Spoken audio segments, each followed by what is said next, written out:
Ambil buka kan. Jadi kat sana tak ambil. Yang ni kau ambil. 01.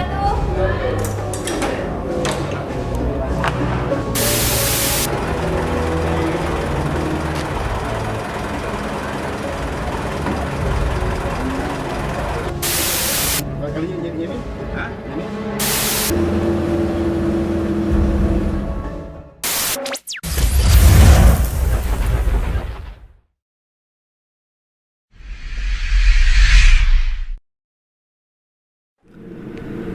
Kamunting.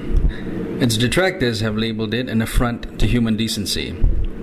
Proponents, however, would argue that this detention center, located near Taiping, Perak, had been instrumental in keeping the nation safe in the face of religious extremism, fanaticism, communism, and more recently from the threat of global terror. Compared with the police remand center, the Kamunting camp is like a 2-star hotel, minus the room service. The pace here is unhurried, relaxed even. The facility is new and clean. There are no dank, dark corridors, and guards do not run their nightsticks menacingly against the steel bars of prison cells. The lighting is bright, and the high ceiling circulates air efficiently. There is no stench of human drudgery and misery here.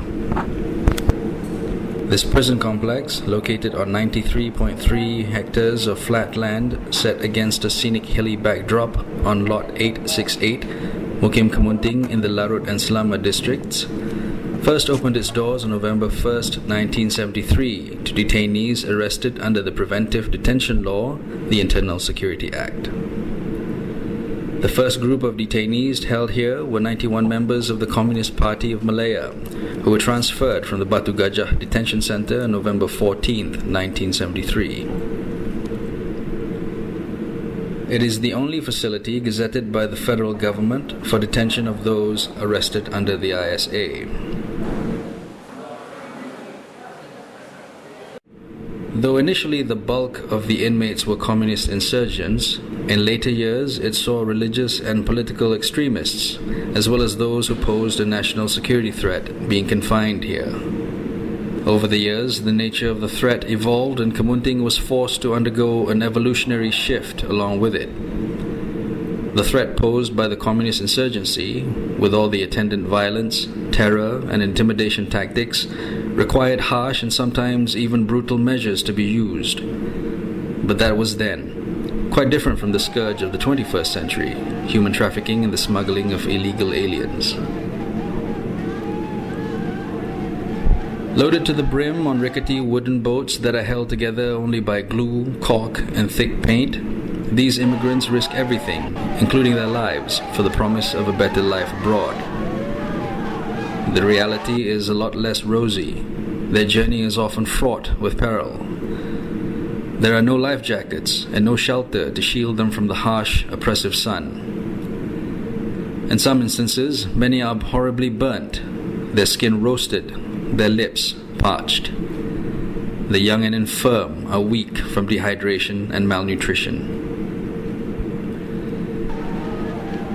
If the heat doesn't kill them, the elements will. Reports in the media have highlighted cases of these boats capsizing, lashed and battered by the raging seas. An untold number of lives have been lost. When they reach their destinations, their ordeal is far from over.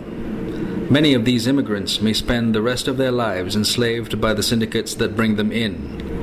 The men may be fed into the organized syndicates that run everything from vice to narcotics, while the women may be debt bonded into prostitution. It will be the start of their journey into the depths of despair. These days, the camp's main thrust is rehabilitation. As a testament to its effectiveness, since 1973, there have been only 2 relapse cases out of the almost 3,000 detainees who underwent the program. Mungkin kawan-kawan saya yang paling rapat dengan ini ditunggu kita keluar apa pengalaman kita dekat sini. Kita akan nasihat dia lah apa yang kita dengar, apa yang kita dapat daripada sini, apa yang macam pegawai PDRM bagi tahu, KDN dan pegawai lain yang jumpa kami selalu setiap bulan PDRM jumpa kami, dia bagi tahu nasihat ini. Nasihat tu pada saya akan gunakan bagi tahu dia orang ini yang ni. Mungkin dia orang tak tahu, dia boleh berhenti, itu kita cuma boleh nasihat dari orang lain kita. So this is the rehabilitation center. This is the best in ISA because government is friendly, actually, and they want to us rehab, not punish us only. If they have intention to punish us, only they bring us to the court, maybe 20 years, 5 years, 10 years, they put us in Bandwan, right? And our life will be spoiled. They want to make the people from bad people to good people. Aside from the compulsory rehabilitation modules that they have to go through, detainees can also attend yoga or religious classes that are catered to the different faiths. Some ISA detainees choose to engage in community activities like preparing meals 5 times a day for their fellow detainees or gardening.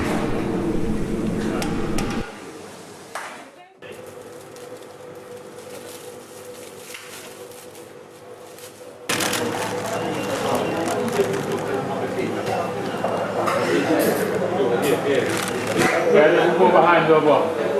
Bubur dalam pinggan kan?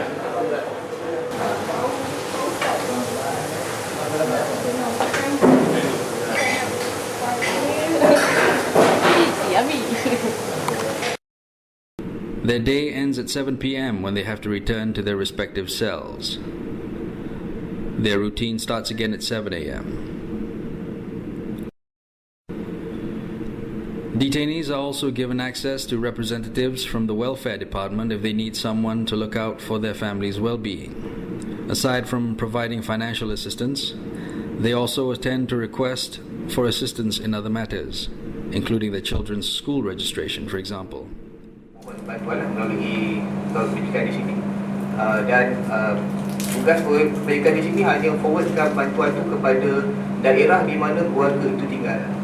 Jadi segala siasatan, kelulusan semua datangnya daripada pejabat pendidikan masyarakat di daerah keluarga itu tinggal sendiri.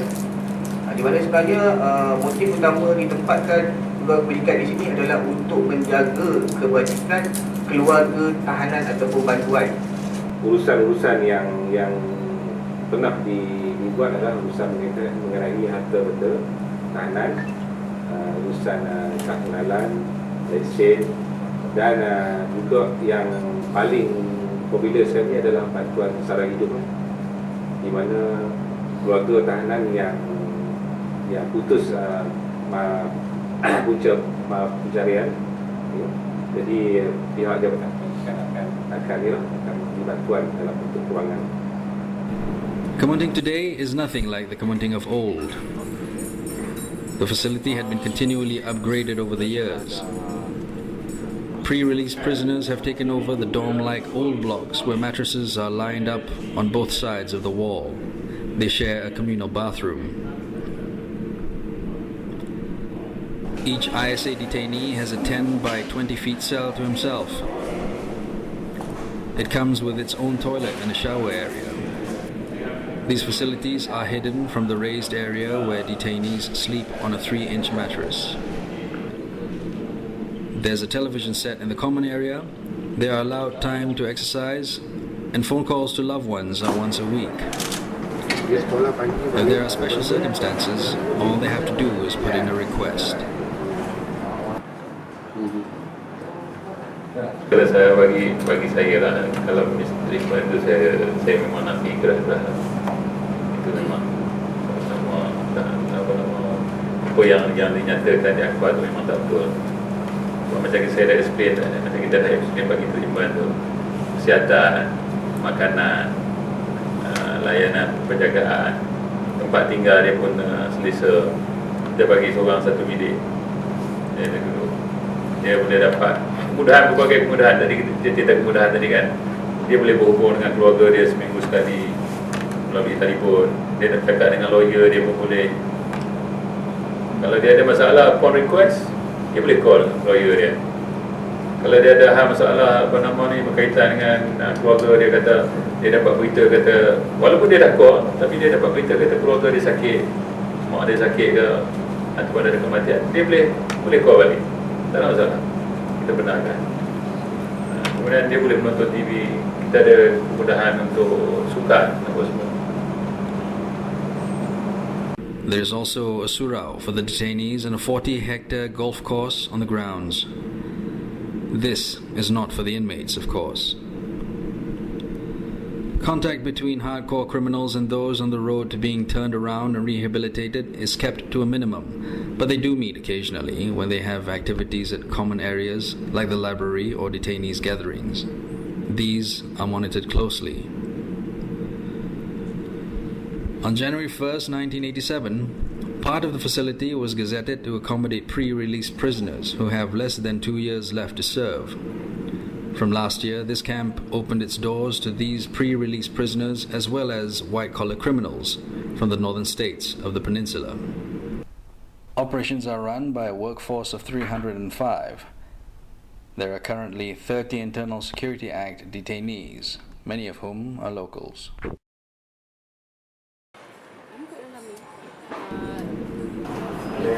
Once a detainee arrives in Kamunting, he is processed in the record room. This is where the detainee would list down the names of people, including family members and lawyers that they would be in contact with during their stay. The detainee is then briefed on his rights and the do's and don'ts at the camp. He then proceeds to the infirmary to see the camp doctor, who is based in the camp, and is given a thorough medical checkup. The doctor, who is on call 24 hours a day, 7 days a week, will take note of any marks or injuries on the detainee's body and of any medical condition that requires special attention. Proses sama juga macam bantuan. Dan bila dia punya rekod, kita akan cek saya mau habis semua dia punya macam waran apa semua lah. Macam bantuan kita semua waran apa semuanya ni yang diperintah daripada tahanan, daripada menteri. So everything complete, betul orang yang ada, kemudian body itu betul dengan IC, kalau dia ada IC, kalau dia ada apa tu pasport betul tak betul semua. Bila complete semua tu betul, baru kita akan terima, kita beritahu kat polis, datang kita terima. Habis terima tu dia akan menjalani proses penerimaan kita lah. First kali tu kita akan minta kita punya doktor yang check. So doktor kita akan check complete, check habis semua. Dia ni ada tak ada apa-apa sakit, apa-apa semua. Jari cukup tak cukup, telinga ada tak ada apa semua. The detainee needs specialist treatment. Scheduled visits would be arranged at hospitals outside the camp. They also have scheduled dental appointments. While the doctor's days there can be quite mundane, he said there were exceptions, such as a recent hunger strike by detainees. Detainees could stock up on food purchased at the canteen, as they are allowed to carry on them up to a maximum of 150 ringgit. Detainees will have access to his family or lawyers as early as the first week, and visits are once a week. He is allowed to have visitors even during weekends. The visiting privileges also hinges on the detainee's behavior. During festive celebrations, the camp holds the Jalinan Kasih Open Day, where physical contact with their loved ones is allowed. Kita sediakan makan semua kita sediakan, dan kita akan keluarga yang datang kita akan bawa keluar. Biasanya kita akan buat di perkarangan di bawah dia. Kita akan letakkan meja, dia orang berjumpa dengan cyber macam tu, satu kumpulan dan beri keluarga masing-masing. Dia tak ada lah macam seorang di sebalik sana sini kan, dia boleh ni dia tanya anak-anak dia jawab. The Home Minister's powers to effect a detainee's stay in Kamunting lapses after 3 months. This is when the detainee sits before a board, comprising a judge with the Superior Court, as well as 2 pensioners who once held the premium grade A post. The detainee's case will be presented to the panel by his case officers. His counsel is allowed to sit in during these sessions, and he could apply for habeas corpus with the High Court to seek release. This is also the time when the detainee can put on record if he had been abused at any time. Upon deciding if the detainee should remain confined there for the rest of the 2-year detention period or be freed, based on the merits of the case levelled against him, the board will refer its recommendations to the Yang di-Pertuan Agong for his consent.